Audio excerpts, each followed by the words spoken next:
que había estado orando por rocos como nosotros. Lo tomamos por el lado amable, sí, sí. Así es que muchísimas gracias por la bendición de permitirme estar aquí, Rodríguez. Eso que dijo Moni fue muy lindo. Y escoger a Dios en todas las circunstancias de mi vida no ha sido fácil, pero algo he tenido la certeza desde mi infancia, y es que mi anhelo siempre ha sido caminar agradándolo, y vamos mejor que como antes. Así es que está bien. Ok. Bueno, vamos a empezar la enseñanza contándoles un poquito de Vilma y de mí. Yo me muevo un poco porque soy déficit atencional y eso me ayuda a pensar y a ordenarme, así es que voy a moverme un poco. El asunto es que, bueno, yo vengo de una familia muy pobre, éramos 12, y mi papá se mató la vida trabajando para darnos lo básico, pero la pobreza le priva a uno de cosas que son básicas, como el amor, el tiempo, que nos hace sentir amados, aceptados, aprobados, y eso a uno le hace crecer con la idea de que uno no es importante ni vale. Es un mensaje que la pobreza le da a los niños cuando crecen en esas circunstancias. De tal manera que mi autoestima siempre fue muy mala. Yo era tan loser, digo yo, ¿verdad? Pero en el colegio, mi mejor amigo era el más guapo del colegio. Y era mi mejor amigo porque solo así yo podía estar cerca de muchachas bonitas. Entonces era así de fea la situación. La cuestión es que algo que Dios puso en mí, y eso no puedo decirlo de otra forma, Él puso en mí pasión, puso en mí intensidad, puso en mí visión de meta, y en esa pobreza yo me negué a aceptar que esa era una sentencia irrevocable, y me esforcé con la ayuda de Dios y logré graduarme de médico. Dificilísimo, sí, con déficit atencional ni siquiera existía un diagnóstico. Entonces yo luchaba con esto sin saber qué rayos tenía, por qué me costaba tanto, por qué era tan difícil si yo sabía que yo no era tonto. El asunto es que con el favor de Dios me gradué. Entonces cuando ya yo recibí mi título y me dijeron, doctor Morales, mi imagen cambió porque esas victorias hacen que los mensajes negativos de la pobreza cambien. Y uno dice, sí pude, yo valgo, no estaba equivocado. Entonces en ese momento dije que ninguna costrosa aparezca. Ahora soy el doctor Morales. Si no aparecieron cuando no lo era, que no aparezca ninguna. Pero eso era como una cuestión en el corazón, porque realmente mis historias amorosas eran horribles, porque eran así como muy loser, ¿verdad? Era muy...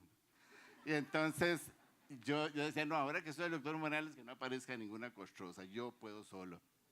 La cuestión es que me fui al servicio social, como el doctor Morales, con mi gabachita, con mi título bajo el brazo, y de pronto uno deja de ser invisible. Las compañías farmacéuticas lo visitan, los bancos lo llaman, las tarjetas de crédito vuelan por el escritorio, y uno dice, mira qué vacilón lo que hace un título, ahora de pronto no soy invisible.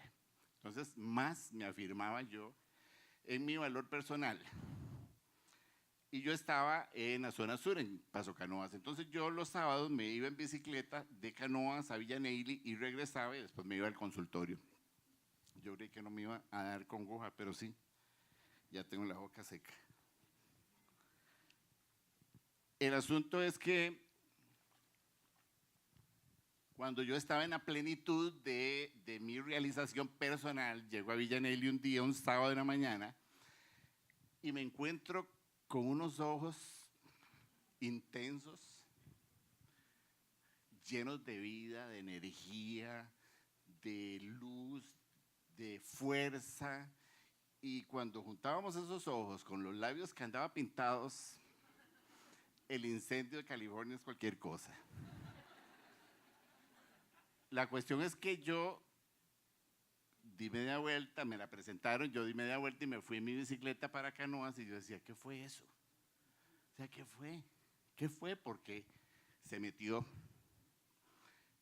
Y realmente no me equivoqué con todo lo que yo pude ver en ella. Hasta la fecha tenemos 34 años de casados, ahora el 15. Y Vilma tenía todo eso, la certeza, la convicción que yo tuve en mi corazón con ese encuentro fue tal que a los 15 días yo le propuse matrimonio. Y yo espero que Mónica no lo haga, pero el asunto es que yo tenía en mi corazón la convicción de que todo lo que yo vi en esos ojos era verdad y yo quería eso para mí. Le propuse matrimonio y la irresponsable me dijo que sí. Entonces nos casamos. Curiosamente, Vilma tenía la personalidad que yo había jurado que nunca iba a buscar en una mujer. Yo había dicho que ninguna costrosa apareciera, pero de pronto apareció ella y todas mis convicciones, mis valores, mis decisiones desaparecieron, fueron cambiadas. De hecho, una semana después de que yo conocí a Vilma, había quedado de verme con Rocío. Rocío era la flaca del colegio. Ella era la más preciosa y yo me la había encontrado 8 días antes en San José y resulta que ella estaba divorciada y la invité a salir y me dijo que sí, pero un sí all inclusive. Entonces yo estaba entusiasmadísimo, ¿verdad? Entusiasmadísimo porque ella iba a ver a Rocío. El problema es que ese encuentro con Vilma hizo que yo me acordara de esa cita con Rocío un año después. O sea, a mí se me olvidó Rocío. Ese tipo de encuentros que cambian vidas, ese tipo de encuentros que hacen que uno esté dispuesto a dejarlo todo, ese tipo de encuentros que uno está dispuesto a dejar hábitos, costumbres, a cambiar valores que no son tan valores. Ese fue el encuentro con ella. Ha hecho de mí un mejor hombre, no hay duda. Y yo sé que yo he hecho de ella una mejor mujer. Y esta historia quiero que la unamos, que la juntemos con lo que vamos a ver hoy, que Dios nos dio para compartir. Quiero que se dispongan porque la palabra de Dios dice en 2 de Timoteo 3:16 que la palabra de Dios solo puede hacer 4 cosas. Nos enseña, nos regaña cuando estamos haciendo las cosas que sabemos que tenemos que hacer, las hacemos mal. Nos corrige para que dejemos de hacer mal lo que estábamos creyendo que estaba bien. Nos instruye, y eso significa que lo que nos enseña a ponerlo en práctica. Y para que eso suceda en nuestras vidas, solo puede suceder si nosotros escuchamos el mensaje con el corazón, no con la cabeza. Porque la palabra de Dios tiene que anidar en un corazón que está dispuesto a que Dios haga con él lo que sea. Entonces, vamos a leer el texto que tenemos para hoy. Curiosamente, el texto es la continuidad del texto que vimos con Andrea. Andrea nos dio la vez pasada el texto, ¿se acuerdan? De cuando Jesús estaba al lado del lago de Nazaret con los 5,000 que alimentó, luego cruzó el lago y vino la tempestad y ya, ahora sí estamos en el lado oeste del lago de Galilea, el mar de Galilea o el lago de Genesaret o como le digan. Y cuando él está ahí, viene esta situación. Así es que leámoslo. Dice, cuando lo encontraron al otro lado del lago, le preguntaron, Rabí, ¿cuándo llegaste? Y yo me imagino que Jesús, si hubiera tenido un emoticón, nada más hace así. Porque no era la pregunta, obviamente. No era la pregunta. Entonces dice, ¿cuándo llegaste? Sigamos. Y él va directo al grano, que es la parte linda. Él no se anda por las ramas, él va directo y les dice, ciertamente les aseguro que ustedes me buscan no porque han visto señales, sino porque comieron pan hasta llenarse. Trabajen, pero no por la comida que es perecedera, sino por la que permanece para vida eterna, la cual les dará el Hijo del Hombre. Sobre este ha puesto Dios, el Padre, su sello de aprobación. ¿Qué tenemos que hacer para realizar las obras que Dios exige?, le preguntaron. Esta es la obra de Dios, que crean en aquel a quien Él envió, le respondió Jesús. ¿Y qué señalarás para que la veamos y te creamos? ¿Qué puedes hacer?, insistieron ellos. Nuestros antepasados comieron el maná en el desierto, como está escrito, pan del cielo les dio a comer. Ciertamente les aseguro que no fue Moisés el que les dio a ustedes el pan del cielo, afirmó Jesús. El que da el verdadero pan del cielo es mi Padre. El pan de Dios es el que baja del cielo y da vida al mundo. Señor, le pidieron, danos siempre ese pan. Yo soy el pan de vida, declaró Jesús. El que a mí viene nunca pasará hambre, y el que en mí cree nunca más volverá a tener sed. Ok. Entonces, obviamente, lo que Dios puso en mi corazón compartirles no es exhaustivo, porque de aquí uno puede sacar muchísimas enseñanzas, pero hay algunos puntos que quiero resaltar. Una de las cosas que a uno le llaman la atención en la vida cristiana, después de 33 años de vida cristiana, es la falta de vitalidad de la vida del cristiano, la falta de certeza, convicción, poder, compromiso. Esa parte falta y es muy obvio, cuesta mucho. Lo otro que llama la atención es la cantidad de gente que anda flotando de iglesia en iglesia, como buscando, no sé qué será lo que anda buscando. El montón de gente que entra por la puerta de enfrente y sale por la puerta de atrás y nadie supo nada de ellos. ¿Qué es lo que hace que la gente no se quede y qué es lo que hace que la gente no se comprometa? Esa parte, ¿verdad?, que es algo que probablemente, como yo lo he vivido, muchos de ustedes lo han vivido, algunos probablemente estén más adelante, otros vengan más atrás, pero en algún punto del camino lo experimentamos, ¿verdad? Eso de que no sabemos si tenemos el pie de un lado y el otro del otro, o queremos estar con los dos ahí, esa decisión es un poco difícil cuando uno empieza a caminar. El punto es que una de las razones por las que ese nivel de compromiso y entrega no se dan es porque hay motivaciones equivocadas para acercarse a Jesús. Y Él lo deja claro, Él le dice, ciertamente les aseguro que ustedes me buscan, no porque han visto señales que les dice que yo soy el Mesías del que habla la palabra o el Viejo Testamento. A ustedes no les interesa ni mi discurso, ni mi enseñanza, ni si soy o no el Mesías. A ustedes lo que les interesa es el pan que yo les acabo de dar y los peces que les acabo de dar. Dice en Juan 4:48, ustedes nunca van a creer si no ven señales y prodigios, les dijo Jesús. Y en Juan 2:23-25 dice, mientras estaba en Jerusalén durante la fiesta de la Pascua, muchos creyeron en su nombre. Al ver las señales que hacía, creyeron en su nombre. En cambio, Jesús no les creía porque los conocía a todos.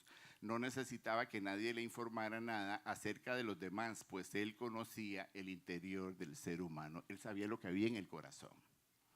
Y me llamó la atención que el texto dice, muchos creyeron en su nombre. Y uno dice, ¿cierto? O sea, era multitud de los que seguían a Jesús. Los evangelios hablan de multitudes que seguían a Jesús. Y uno dice, ¿qué pasó con las multitudes? ¿Qué pasó con esos que tendieron las palmas y los mantos para que el Rey de Reyes, Hosana, el Rey de Reyes, entre? Y unos días después terminaron crucificándolo, negándolo. ¿Cómo es posible que haya un hombre que viva 3 años con Jesús en una forma íntima, personal, y termine vendiéndolo? Es posible. estar en la iglesia toda una vida y terminar mal. Es posible vivir como vivió Judas personalmente con Cristo y terminó vendiéndolo para que lo mataran. ¿Qué pasó? Que toda la enseñanza no caló, ni hizo transformación, ni cambió sus valores. Siguió siendo la misma rata hasta el final. Algo pasó. Probablemente su corazón nunca se abrió a la enseñanza. Siempre lo tuvo aquí, pero no aquí. Y eso hace una diferencia. El tema es que muchos de nosotros, discúlpenme un segundo.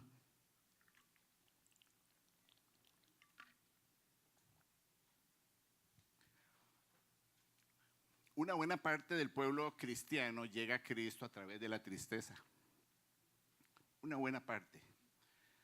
Algunos no, algunos simplemente sienten en su corazón la necesidad y abren su corazón a Cristo, pero una buena parte viene a Cristo por la enfermedad, por el divorcio, por la crisis financiera, por la falta de trabajo, por el hijo descarriado, algo que trae tristeza a su corazón. Venimos buscando un milagro. El problema fundamental es que hacemos del milagro el fin. Los 5,000 tenían hambre y lo buscaban por el pan. No les interesaba quién era él. Cuando realmente, dice la palabra, claramente, explícitamente, dice,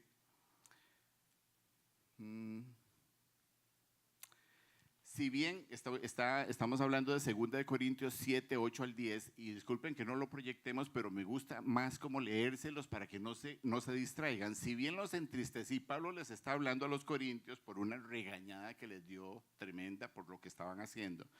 Y dice, si bien los entristecí con mi carta, no me pesa. Es verdad que antes me pesó, pero me di cuenta de que por un tiempo mi carta los había entristecido.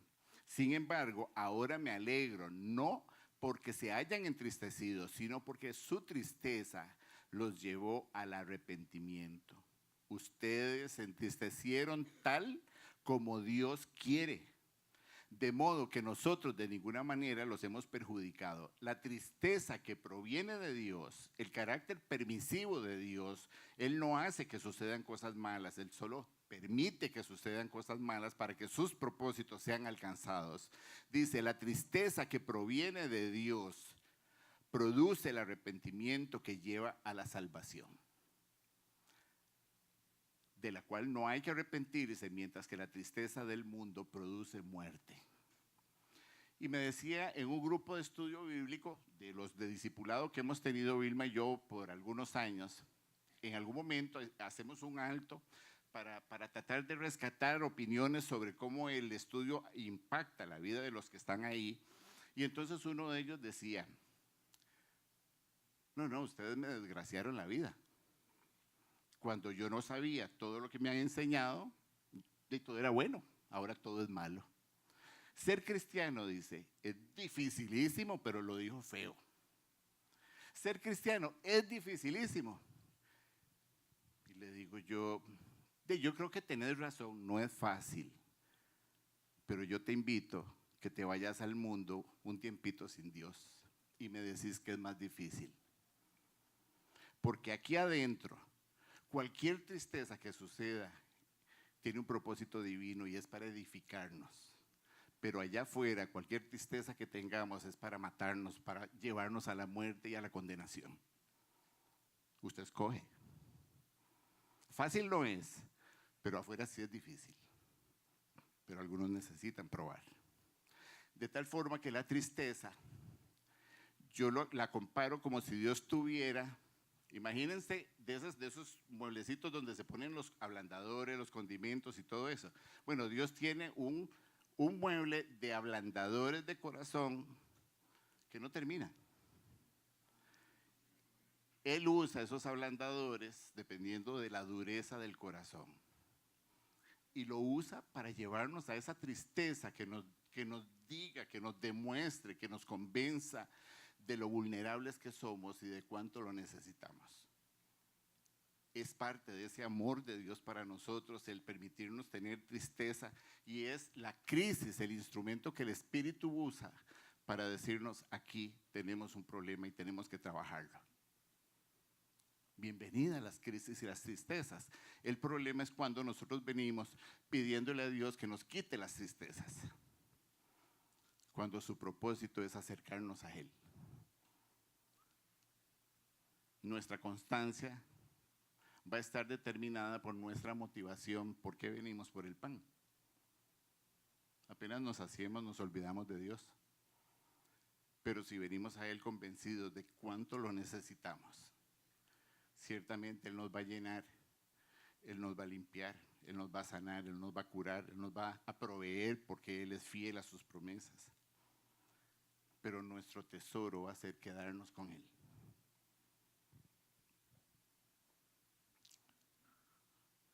¿Cuál es el papel de los milagros? Y como parte del testimonio que les voy a compartir al final, cuando yo leía los evangelios, toda la parte sobrenatural de los evangelios me distraían mucho. El renco que caminaba, el leproso sanado, el ciego que veía, el hijo de la viuda resucitado, la hija del otro que resucitó, todos esos milagros me distraían, llamaban mi atención. Pero cuando uno lee detenidamente los evangelios, uno se da cuenta de que los milagros, la parte sobrenatural del ministerio de Jesús solo tiene un propósito. Y Él lo repite una y otra y otra y otra y otra vez, y le dice a los apóstoles: sí, Lázaro murió, y yo me alegro de no haber estado ahí por ustedes, porque ahora que me van a ver resucitarlo, ustedes van a creer en mí. Porque la parte sobrenatural del ministerio de Jesús tiene un propósito fundamental, y es demostrarle a la humanidad que Dios es el que lo respalda. Que crean en Él. No que busquen el milagro, sino que lo busquen a Él. Es la única razón por la que Dios hizo milagros a través de Cristo y a través de sus siervos. Es acreditarlo, y es lo que dice la Escritura. Dios lo acreditó con milagros, con prodigios, para que la gente supiera que Él no era un payaso ni un charlatán, sino que era un enviado de Dios, y creyeran en Él. El problema es que igual hacemos del milagro nuestra finalidad. ¿Por qué venimos a la iglesia? Es que yo tengo un pleito con mi esposa y estamos por separarnos, y yo oí que aquí ayudaban.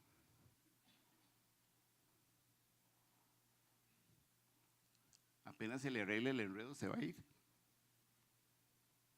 Porque no vinimos por Cristo, vinimos por el milagro. Y estamos equivocados. Esa no es la forma. De alguna forma, si no entendemos estos, vamos a hacer como antes se hacía. Yo no sé si todavía en los grupos del cole había gente que llegaba de oyente. No estaba matriculada, solo llegaba de oyente. Y si nosotros no entendemos que la razón por la que las crisis llegan a nuestra vida y nos atraen a Cristo es Cristo, no es el milagro. Si no entendemos esto, vamos a pasar de oyentes, nunca nos vamos a matricular. Y es muy importante. Es importante, y este es un énfasis que creo que nunca vamos a hacer suficiente.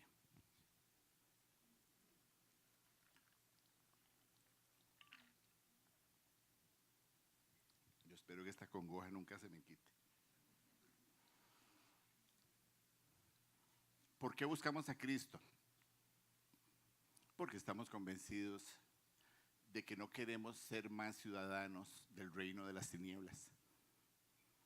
No por lo que hacemos, porque lo que nosotros llamamos pecado no es solo la manifestación, es solamente la manifestación del vivir de espaldas a Cristo, que es el verdadero pecado. Nuestra convicción es que ya yo no quiero ser no sé, si podemos ponerlo en términos de nacionalidad, ya yo no quiero ser más tico, quiero ser panameño. Y para eso yo tengo que tomar una decisión, tengo que tomar un compromiso, tengo que proclamar con mi boca y poner mi firma de que ya no quiero ser más miembro del reino de las tinieblas. Todos los que nacemos en este país somos ticos. Todos los que nacen fuera del Edén pertenecen al reino de las tinieblas. Son miembros de las tinieblas donde solo Satanás reina. Esa nacionalidad es la que nosotros tenemos que tomar la decisión de cambiar y por eso buscamos a Cristo, porque ya no queremos pertenecer más a ese reino. Queremos decir con nuestra boca que queremos que nuestro rey sea Él, sea Cristo, que Él gobierne en nuestras vidas. Es la única razón por la que nosotros podemos hacerlo y debemos hacerlo. Pero bueno, el segundo punto que podemos rescatar de esto es el siguiente. Dice, trabajen, pero no por la comida, que es perecedera, sino por la que permanece para vida eterna, la cual les dará el Hijo del Hombre. Sobre este ha puesto Dios, el Padre, su sello de aprobación. Esta parte sobrenatural de la que hablábamos. Él hace dos énfasis ahí y cambia muy rápido del tema, porque el otro viene y le dice, bueno, pero entonces, ¿qué es lo que tenemos que hacer? O no me busquen por la comida, sino por lo que viene para vida eterna. Pero de una vez les dicen, no se cansen, ni se agiten, ni se afanen por el trabajo para conseguir la comida de este mundo. Afánense para conseguir la comida que da vida eterna. La comida que el Padre les va a dar a través de su Hijo. Hay un énfasis aquí, y es que nosotros podemos, dentro de nuestra vida cristiana, no entender por qué Mateo 6:33 dice, busquen primeramente el reino de Dios y su justicia. Porque todas estas cosas de las que viene hablando, ¿se acuerdan? Techo, comida, vestido, Dios la da por añadidura. Él sabía que eso nos iba a distraer de estar en su presencia. Entonces Él nos dice, no se preocupen por eso. Yo me encargo de eso. Ustedes preocúpense por buscar el reino de Dios y su justicia. Yo me encargo de la añadidura. Pero seguimos distraídos ahí. Seguimos poniéndole más empeño a la comida que es perecedera y menos a la que es para vida eterna. ¿Qué le dijo a Marta cuando llegó a reclamarle? Señor, pero no te molesta que María esté ahí de vaga, echada a tus pies mientras yo estoy afanada haciendo todo el oficio para servirte. ¿Qué le dijo? Marta, tranquila. Lo que María escogió es lo mejor y nadie se lo va a quitar. Y es que nosotros dentro de la vida cristiana aceptamos muchos distractores, incluyendo el servicio en la iglesia. El activismo religioso nos aparta de Dios, porque estamos tan ocupados que no tenemos tiempo para tener intimidad con Él. Es lo que yo hacía al principio de mi matrimonio. Ojo el rollo. Como yo venía de una familia donde mi papá trabajó de sol a sol los 7 días de la semana, para mí esa era la forma de amar la familia. Trabajar duro. Entonces resulta que yo en la bíblica ponía, en el consultorio de los pediatras, ponía un rotulito que decía, si usted está cansado, si está estresado, si quiere irse de vacaciones esta Semana Santa, tranquilo, váyase para la playa, yo le hago las guardias. Si usted quiere pasar en la playa o en otro país el fin de año, la Navidad, váyase, yo le hago las guardias. Entonces, para mí, trabajar de sol a sol era una forma de amar la familia. Hasta que me di cuenta que mis hijas, Mónica y Daniela, cuando yo llegaba no corrían a abrazarme ni a besarme, sino que corrían a esconderse. Porque llegó el Señor que siempre está bravo o durmiendo. Porque andaba tan cansado que no tenía tiempo para ellas. El trabajo era un distractor para lo que realmente era importante. Igual nuestro trabajo secular nos aleja de Dios o nuestro activismo en la iglesia nos aleja de Dios. Y tenemos que establecer un balance. No puede haber un cristianismo sin una relación íntima con Cristo. Y eso es importante. Punto 3. Dice, ¿qué tenemos que hacer para realizar las obras que Dios exige? Le preguntaron. Ellos seguían pensando en AM y Cristo les está hablando en FM. Ellos creían que había que hacer cosas.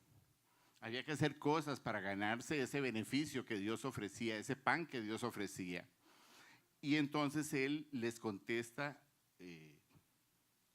muy puntual, esta es la obra de Dios, que crean en aquel a quien Él envió, les respondió Jesús, y que señalarán si siguen de necios, porque ellos estaban pensando materialmente, no estaban pensando espiritualmente.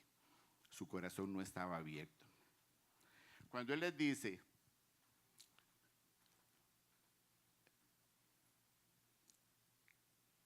cuando ellos piden esta señal y les preguntan, ¿qué cosas tenemos que hacer?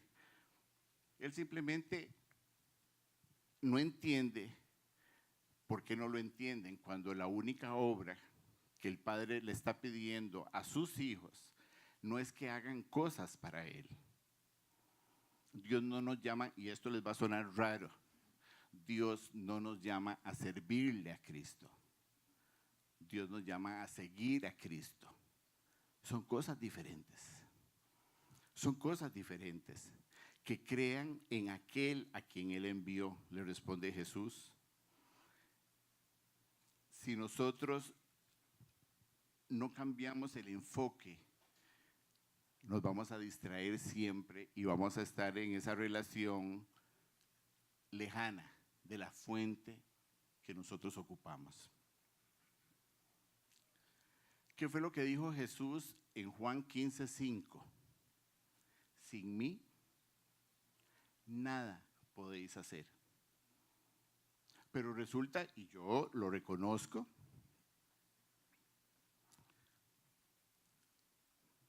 durante una buena parte de mi vida cristiana, yo me moví sin Cristo. Era tan arrogante, era tan prepotente que yo creía que con el intelecto era suficiente. Montar una enseñanza, montar una predicación. Lo que yo no sabía, y gracias a Dios logré entenderlo, es que sin Él cualquier cosa que hagamos es sin poder, sin transformación, sin poder llegar al corazón de las personas, porque lo único que da poder es que nosotros estemos pegados a Él, que es la fuente para nosotros. ¿Cómo podemos decirlo? Jesús es la gracia y la verdad que nosotros necesitamos. ¿Qué es lo que hace? Apagamos el azul, porfa. ¿Qué es lo que hace que nosotros pasemos de las tinieblas a la luz? Bueno, una decisión por Cristo, confesarlo a Él como nuestro Señor y Salvador. Pero una vez que nosotros tomamos esa decisión, tenemos que dejar de hacer cosas para cambiarnos, para dejar de decir malas palabras, para dejar de tener malos deseos, para dejar de tener malos hábitos. Eso no depende de nosotros, eso depende de la gracia de Dios. Y Jesucristo es la gracia. Entonces, una vez que tomamos la decisión, no debemos quedarnos en las tinieblas. Prendela, porfa.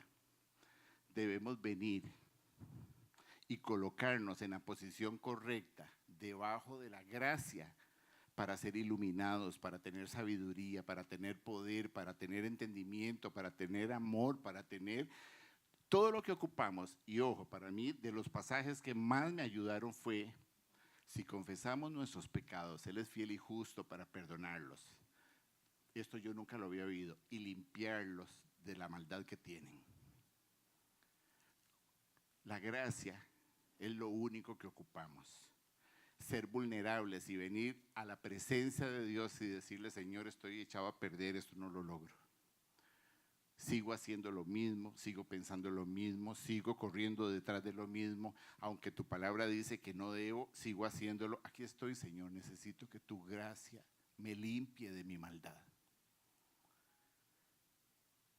Cristo es la gracia y la verdad que necesitamos. ¿Qué pasa si todos nos conectamos con Él? ¿Qué pasa si todos dejamos? Ya puedes prenderlas. ¿Qué pasa si todo Viña deja de correr afanado, sirviendo y sirviendo y sirviendo y sirviendo y se conecta con Cristo? ¿Qué pasaría con esta comunidad? ¿Qué pasaría con nuestras vidas? ¿Qué pasaría con nuestros hogares si nosotros, por lo menos una porción del tiempo que dedicamos a hacer cosas para Dios, la dedicamos a tener intimidad con Él y a buscarlo? Dice la palabra en 2 de Pedro 1, 3, 4. Ven qué belleza. Dice: su divino poder, al darnos el conocimiento de aquel que nos llamó por su propia gloria y excelencia, nos ha concedido, ojo, todas las cosas que necesitamos para vivir como Dios manda. Así Dios nos ha entregado sus preciosas y magníficas promesas para que ustedes, luego de escapar de la corrupción que hay en el mundo debido a los malos deseos, lleguen a tener parte de la naturaleza divina. Es solo a través de Cristo que nosotros podemos tener parte de esa naturaleza divina, es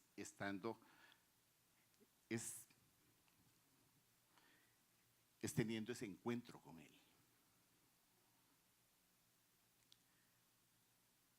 Voy con el último punto.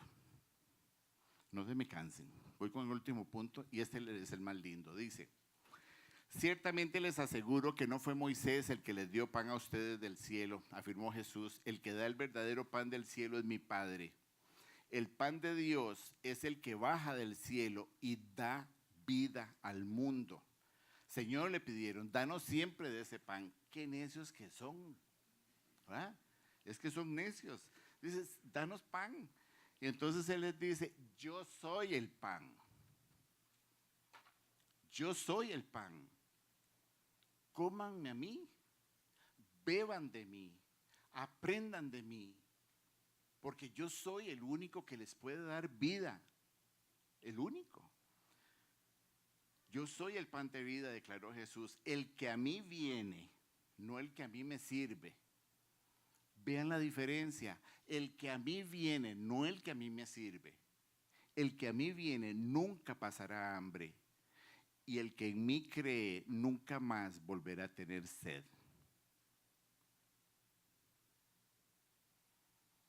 María había escogido la mejor parte. Sabía que había que hacer oficios, había que hacer el almuerzo para Cristo, me imagino. Pero ella dijo, es que esto es lo que más necesito, estar a sus pies. Por eso voy a dejar a Marta que se joda. ¿Ok? Otro ejemplo. Y yo sé que Viña está lleno de ejemplos como este. Vilma y yo hemos estado en muchas iglesias. Pero lo que Dios está haciendo aquí no lo hemos visto en ninguna parte. La autenticidad del corazón de ustedes no lo hemos visto en otro lugar.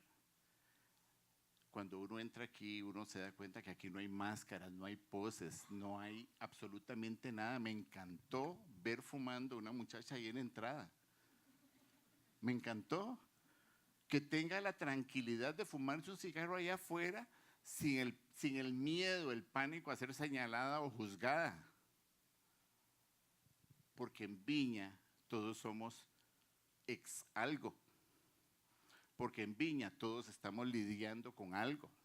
A ella se le ve, a nosotros no, pero estamos lidiando con algo. Y que todos podamos acercarnos y ser uno acá, con un solo vínculo, y es nuestro amor por Él. Viña es preciosa, es un proyecto en el que Dios tiene cosas grandes. El asunto es que Pablo amaba a Cristo, a Dios, perdón, no a Cristo. Él amaba a Dios con una pasión que lo hacía hacer lo que hacía.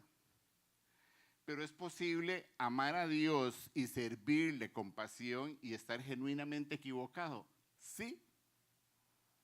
Pablo estaba genuinamente equivocado. ¿Y cuándo se dio cuenta de eso? Cuando tuvo un encuentro personal con Cristo. Eso fue lo único que le dijo: papacito, venga para explicarle. A mí me encanta que usted me ame como me ama, pero deje de hacer lo que está haciendo. Venga para explicarle. Y ese encuentro transformó a Pablo y lo hizo en el más grande de los apóstoles, el último de los apóstoles. Y dice Pablo en 1 Corintios 1, 4, 9. Ojo a los énfasis que hice en este texto. Pues mi alma no sale. Tal vez eso. Ojo a los énfasis. Siempre doy gracias a Dios por ustedes. Imagínense que está hablando de viña. Siempre doy gracias a Dios por ustedes, pues Él, en Cristo Jesús, les ha dado su gracia. Unidos a Cristo, ustedes se han llenado de toda riqueza, tanto en palabra como en conocimiento. Así se ha confirmado en ustedes nuestro testimonio acerca de Cristo, de modo que no les falta ningún don espiritual, mientras esperan con ansias que se manifieste nuestro Señor Jesucristo. Él, no son los libros de superación personal, no son los libros de Coelho, ni son los libros de Lobsang Rampa, ni son el tercer ojo, ni el hilo de plata. O sea, no es eso lo que nos va a dar lo que ocupamos, es Él, los mantendrá firmes hasta el fin para que sean irreprochables en el día de nuestro Señor Jesucristo. Fiel es Dios, ojo, pongan atención a esto. Fiel es Dios, quien los ha llamado a tener comunión con su Hijo Jesucristo, nuestro Señor. Dios no nos llamó a servirle. Dios nos llamó a tener comunión con su Hijo, a tener intimidad con su Hijo, a conocerlo. El asunto es que los distractores son terribles. ¿Qué significa comunión?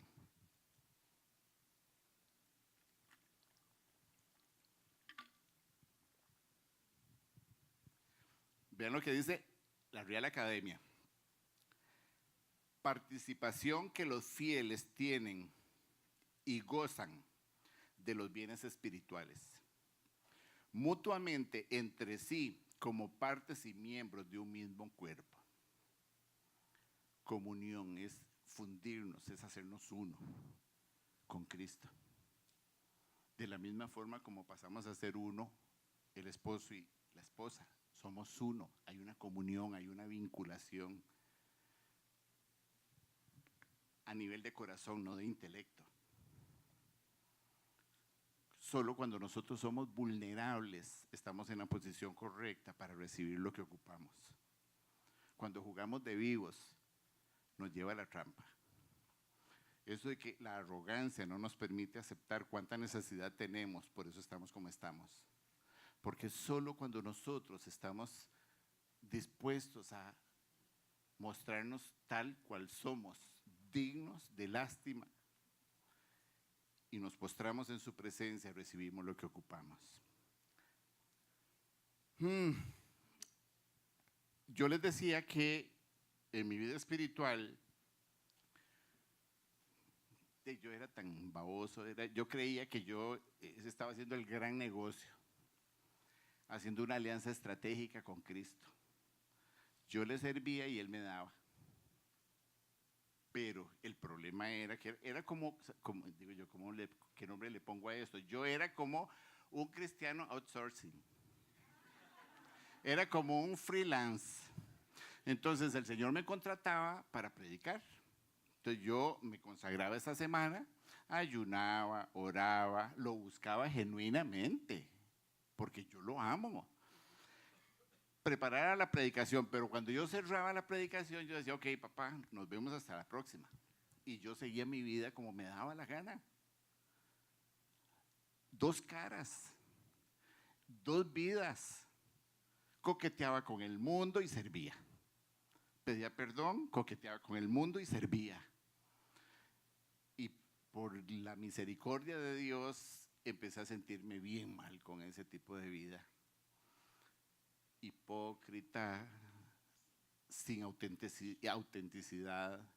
Cada vez que yo leía la definición de integridad, era como darme con un bate por la cabeza, porque la integridad es lo que hacemos cuando nadie nos ve. Y yo me sentía realmente mal delante de Dios porque yo sabía que yo no estaba siendo íntegro ni auténtico con Dios, al que yo decía amar y realmente lo amaba. Hasta que un día saltó a la vista este encuentro que tuvo Pablo con Cristo y esa transformación. Y Dios trajo a la memoria ese encuentro que tuve con Vilma, de ser el tipo de mujer que yo juré nunca iba a volver a ver, a volverme loco, trastornarme y hacerme estar dispuesto a ofrecerle matrimonio en 15 días y a dejar todo por ella y a estar dispuesto a hacer cambios por ella.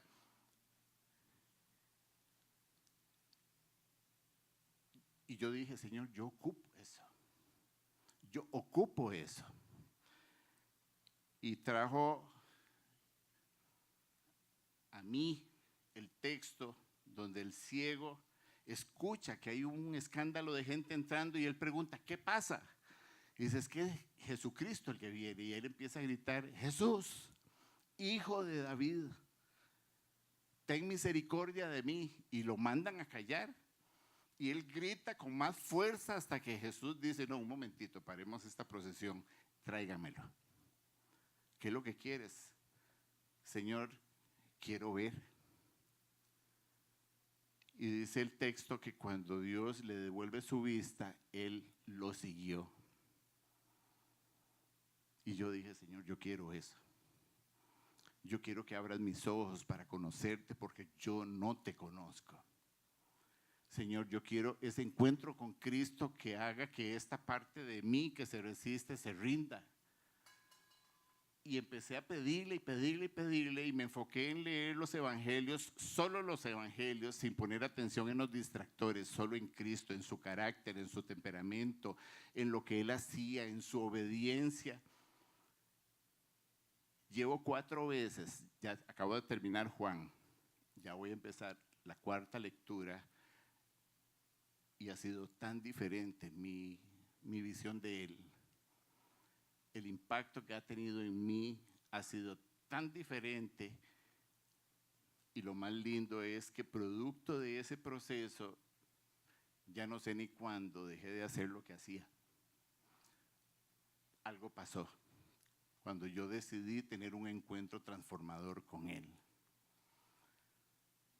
Y eso está para todos nosotros. Eso está disponible para todos nosotros. ¿Quiénes han leído los 5 lenguajes del amor? Ok, todos tienen que leerlo. Es lectura obligada para las relaciones de pareja. ¿Cuál es el lenguaje del amor de Jesús? A ver, ¿quién se aventura?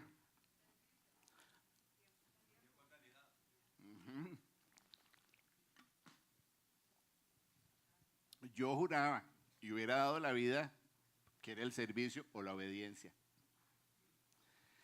Pero precisamente cuando uno enseña, aprende 2 veces. Este estudio que preparé para ustedes, que Dios puso en mi corazón, me permitió entender que lo que a Dios lo derrite es cuando nosotros le dedicamos tiempo a Él. Es lo que a Él le derrite, porque es lo que a Él le dice que para nosotros Él es la prioridad. Curiosamente para Vilma también es el tiempo de calidad. Yo le llevaba flores, chocolates, cajas de Spoon, le compraba un anillo cuando podía, le decía que era preciosa, y le decía que es raro. Yo no la veo como vuelta loca conmigo, cada vez que le digo esas cosas, cuando le llevo las flores no se derrite y no me come a besos, y yo, qué rara que es esta mujer. Yo hacía oficio en la casa y ella sí, papito, pura vida, pero ahí. ¿Será que no me quiere? A raíz de una crisis, siendo cristianos y sirviendo a Dios, dejamos de servir a Dios y nos separamos 6 meses. Las crisis son el instrumento que el Espíritu Santo usa para decirnos, papito, aquí hay que trabajar, para sacarnos a un nivel superior, no en el que estábamos.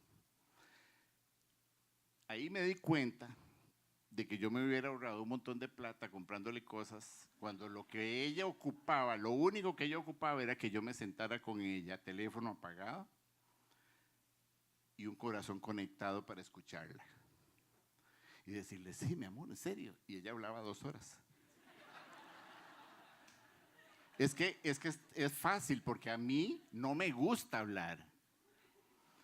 Pero yo me di cuenta de que el amor no es hacer lo que a nosotros nos gusta, es lo que a la pareja le encanta. Esos son los actos de amor y para ella es tiempo de calidad. ¿Qué es lo que el Señor pide de nosotros? Que le digamos, Señor, puerta cerrada, teléfono apagado, rodillas dobladas, Señor, aquí estoy. Quiero adorarte, quiero glorificarte, quiero exaltar tu nombre porque eres precioso, Señor.